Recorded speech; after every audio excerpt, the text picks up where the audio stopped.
8h42.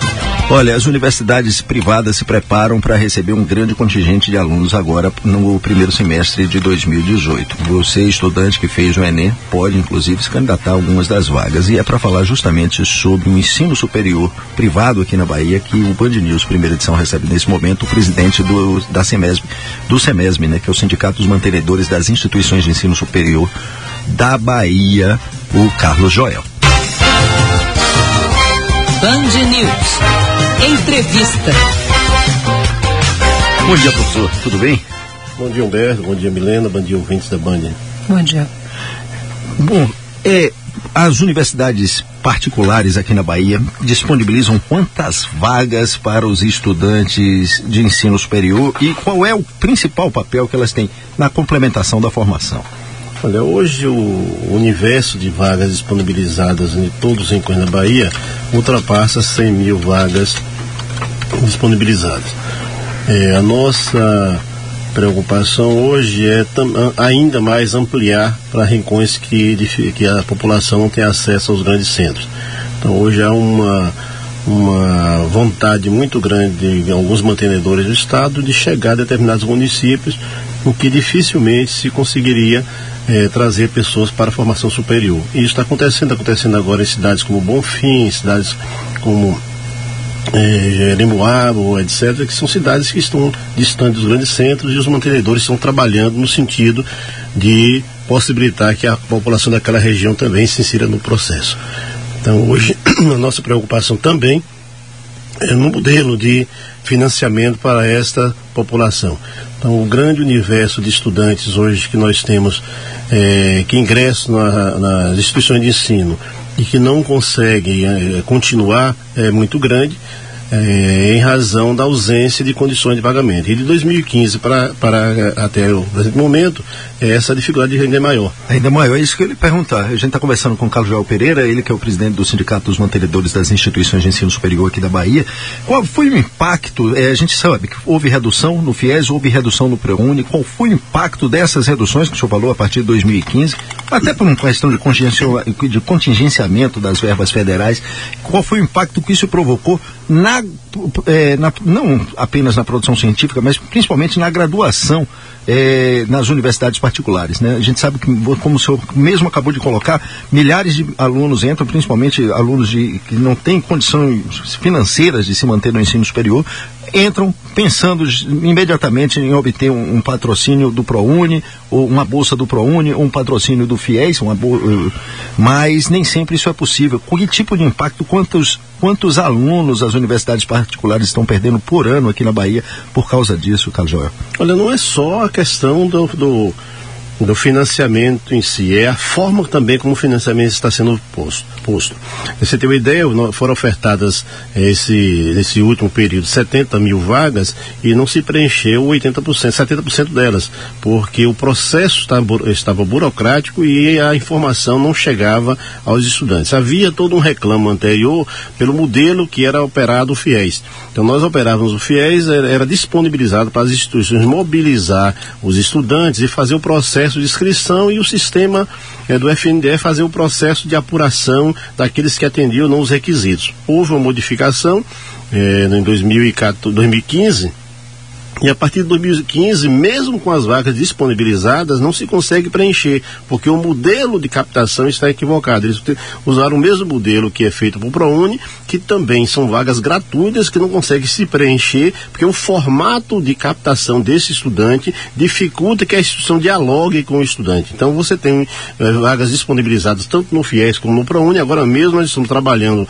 até o dia 30 as vagas remanescentes, que são vagas que ficaram ociosas dentro desse universo de pouco mais de 70 mil vagas que foi ofertado nesse último período e que não foram preenchidas. Dentro de 70 mil vagas, 70% foi preenchida, é isso? 70%. Então você tem ainda um universo de 30% de vagas que deixou de ser disponibilizada e que neste momento só pode ser preenchida por estudantes já matriculados nas instituições de ensino. Nós estamos fazendo uma campanha interna com todos os estudantes para que eles percebam essa disponibilidade e, tendo a carência de recurso, possa fazer o financiamento.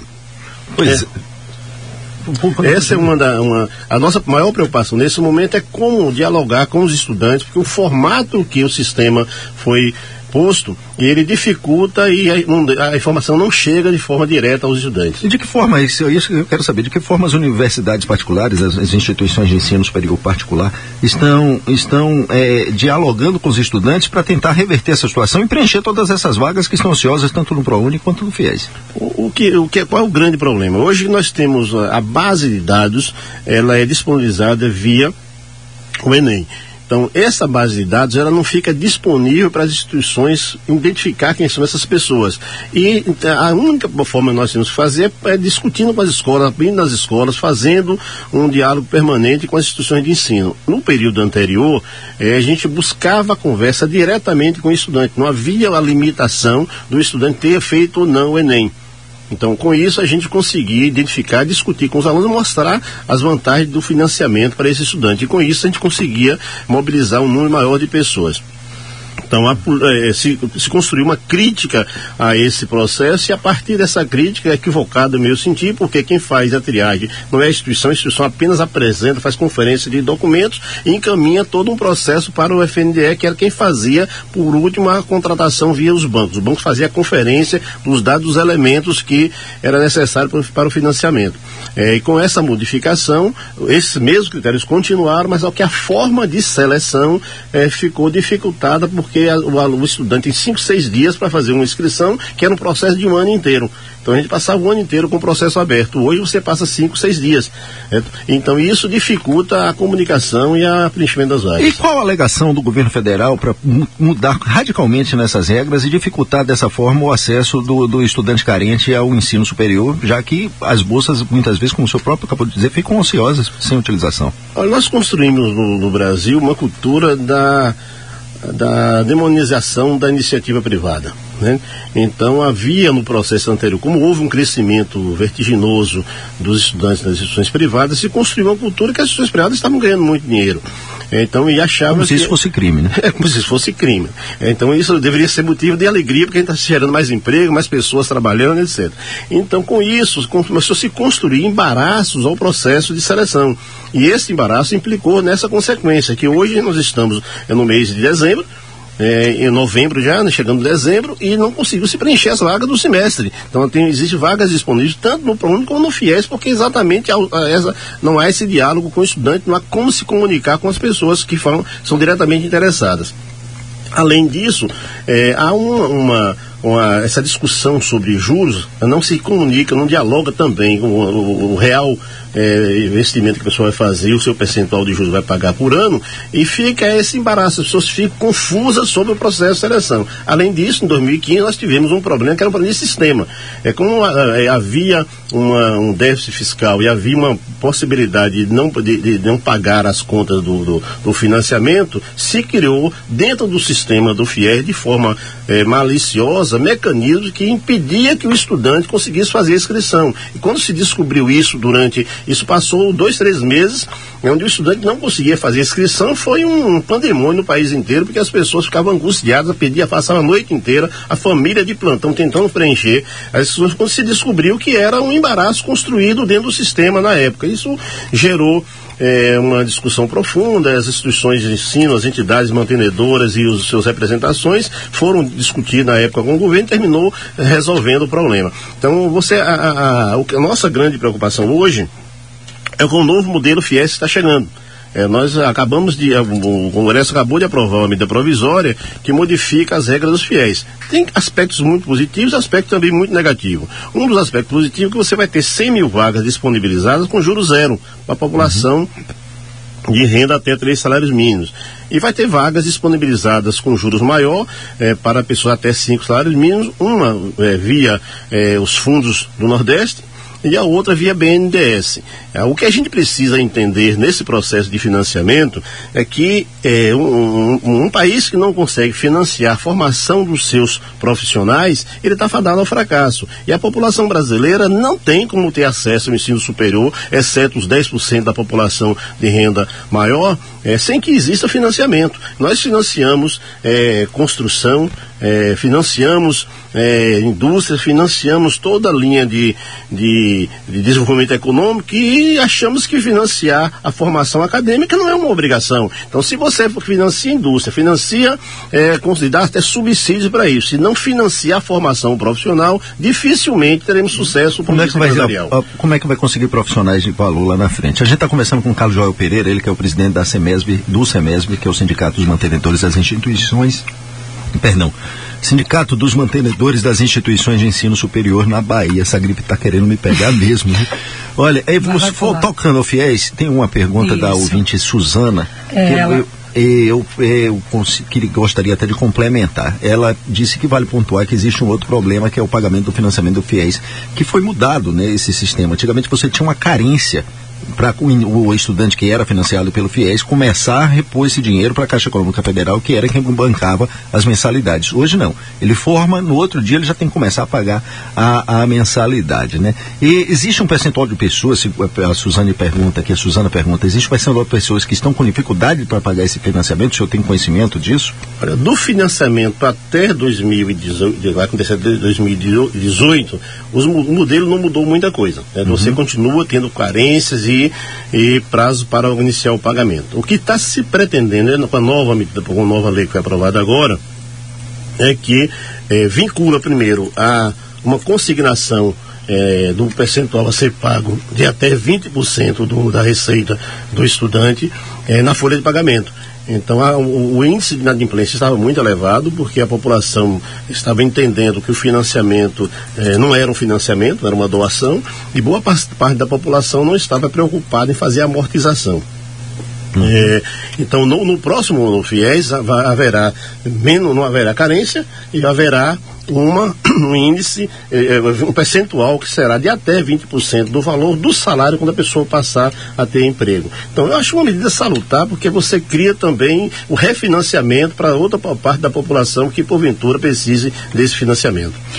Rogel, tem outra pergunta de ouvinte, é o Marcelo Ferraz. Ele diz: existe uma outra questão pouco discutida.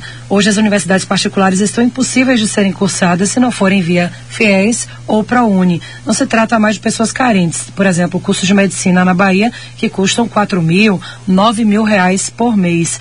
Deve-se rever toda essa ideia de financiamento. Até famílias ricas também têm dificuldade de fazer um pagamento de uma faculdade dessa de 9 mil reais. É o nosso ouvinte Marcelo Ferraz. A exceção da medicina, realmente a mensalidade é muito alta, e nós consideramos que, se passar no novo modelo que está querendo de sustar as vagas por 5 anos, nós vamos ter problemas sérios também, que essa mensalidade vai aumentar. Você vai fazer praticamente um cartel de instituições que estão ofertando a medicina. Então nós entendemos que não é o volume de vagas que vai definir qualidade, é a presença dos requisitos necessários para que uma instituição de ensino funcione. Então você ofertar medicina, existe previsão de que você tem que ter uma estrutura de hospital. Então você não é você impedir que a instituição oferte o curso, é você construir o hospital para que ele oferte qualidade. Então, como o curso de medicina é realmente um curso muito caro, não há possibilidade de mensalidade de 4 mil reais no curso de medicina, por exemplo, só para a instituição que não paga tributos, porque 33% aproximadamente de uma mensalidade é custo fiscal. Então, uma instituição que não paga, há algumas instituições que são isentas da parte do empregador de previdência social, essas instituições podem ofertar um curso de medicina nessa parte de 4 mil, 5 mil reais. Fora disso, não. Então é necessário o financiamento, porque realmente a parcela da classe média dificilmente teria condições de pagar uma mensalidade acima de 5 mil reais, como é o caso de medicina. A gente está conversando com o Carlos Joel Pereira, ele que é o presidente do Sindicato dos Mantenedores das Instituições de Ensino Superior na Bahia. Eu queria fazer uma pergunta, Carlos Joel.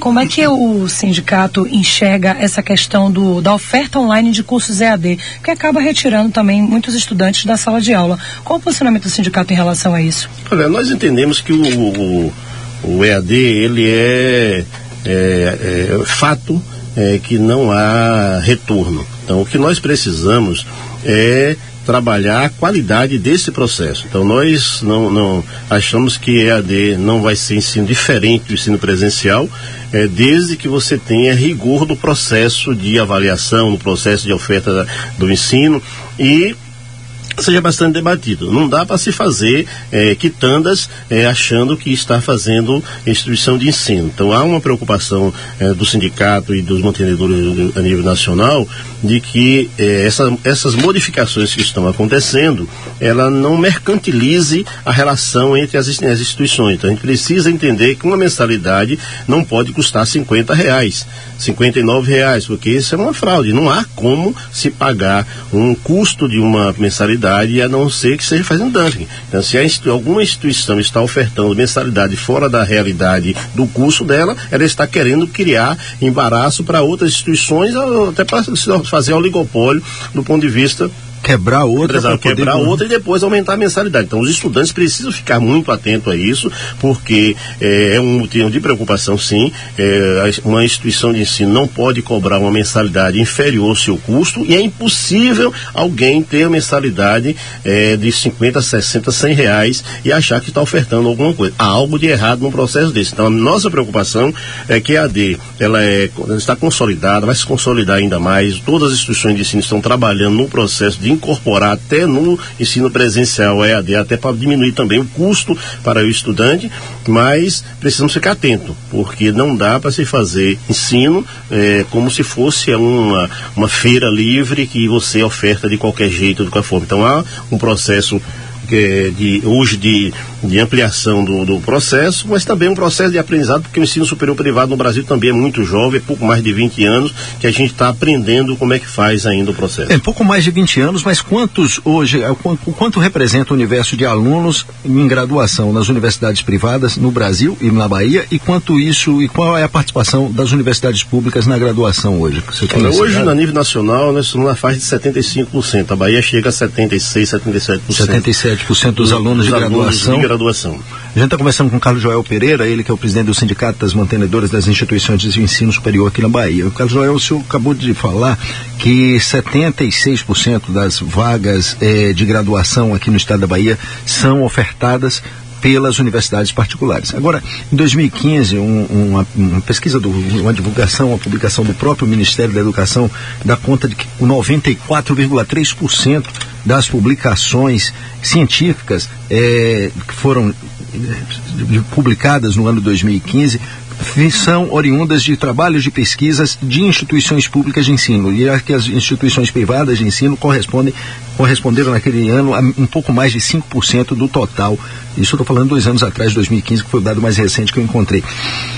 Pouco mais de 5% do total das publicações científicas. Quando é que a gente vai conseguir equiparar com o número de publicações, de pesquisas das universidades públicas com as universidades privadas, sendo que as universidades privadas, como o senhor mesmo colocou, formam a grande maioria do universo de graduandos hoje no Brasil?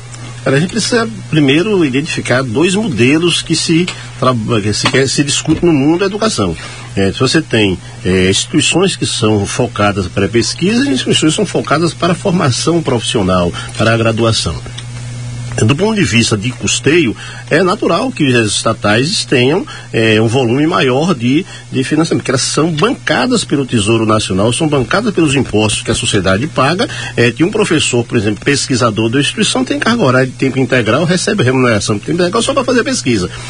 Uma pesquisa, cada profissional que nós contratamos, nós temos aí 100% de custo dele de encargo. Então, um profissional que ganha R$10 mil, nós pagamos R$20 mil por esse profissional. Então, se nós colocarmos uma percentual dos nossos professores para fazer pesquisa, e a pesquisa ela é hoje obrigatória apenas para a universidade, então as instituições que são universidades elas são obrigadas a fazer pesquisa. Isso é um universo pequeno. Na Bahia nós temos privado, nós temos 2 universidades, que é a Católica, e a Unifax. E temos agora 4 centros universitários, inclusive a Unib, que vira centro universitário agora também. Então, começa uma linha de pesquisa na parte de extensão. Então, a gente precisa compreender que se nós queremos fazer pesquisa, ela tem custo, ela é cara para a sociedade, ela é cara para as instituições. Então, a instituição, se no momento que ela se propõe a fazer pesquisa, ela vai deixar de pagar as suas obrigações, porque um terço da sua receita é para tributo. é para pagar tributo. Então enquanto que as estatais, o financiamento é direto, seja o financiamento do Estado, seja de verba suplementar, ou seja de projetos de financiamento de CAPES e instituições assemelhadas. Então, o que nós entendemos, se nós queremos fazer pesquisa, nós temos que baratear o custo dela. Então nós temos que, se você faz pesquisa, você tem que utilizar o tributo que você paga, como se faz hoje com o ProUni, por exemplo. E fazer com que, se uma instituição faz pesquisa, ela deve ser isentada daquele custo da pesquisa que é tributação. Pelo menos ganhar como crédito tributário aquele recurso que ela investiu no projeto de pesquisa. Um dos maiores sucessos do Brasil, por exemplo, hoje, na área de formação, é o ProUni. O ProUni é 10% daquilo que é tributo federal direto, ele é revertido em bolsa para estudantes. Da mesma forma, se a gente trabalhasse a possibilidade das instituições que são obrigadas a fazer pesquisa ou estimular as faculdades para que ela fizesse pesquisa, né, e isentando parte desse tributo ou convertendo esse valor de tributo como o valor do financiamento desse projeto, certamente muitas instituições iriam se envolver com isso, porque é interessante do ponto de vista da formação também dos nossos estudantes. Com certeza. A gente está falando com o Carlos Joel, na verdade a gente conversou aqui com o Carlos Joel Pereira, ele que é o presidente do Sindicato dos Mantenedores das Instituições de Ensino Superior na Bahia. Professor Carlos Joel, muito obrigado pelas suas informações e pelos seus esclarecimentos aqui para os ouvintes da Band News FM. Eu que agradeço, parabenizo a Band por essa oportunidade de estar discutindo ensino superior. Achamos que sem a formação e sem ampliação dessa formação, nós falamos que temos 6% do universo de estudantes, mas ainda é muito pouco para o estado da Bahia, para o universo de formados no estado da Bahia. Temos um pouco mais de 10% da nossa população tem formação superior e há uma carência enorme de mão de obra qualificada. Então nós precisamos entender que sem a formação acadêmica, sem ampliar as instituições de ensino e sem o financiamento para que os estudantes possam ingressar na instituição, dificilmente vamos atingir as metas que precisamos do ponto de vista econômico. Com certeza. 9h03, a gente vai fazer uma pequena pausa, daqui a pouco a gente volta com muito mais informação aqui no Band News, primeira edição.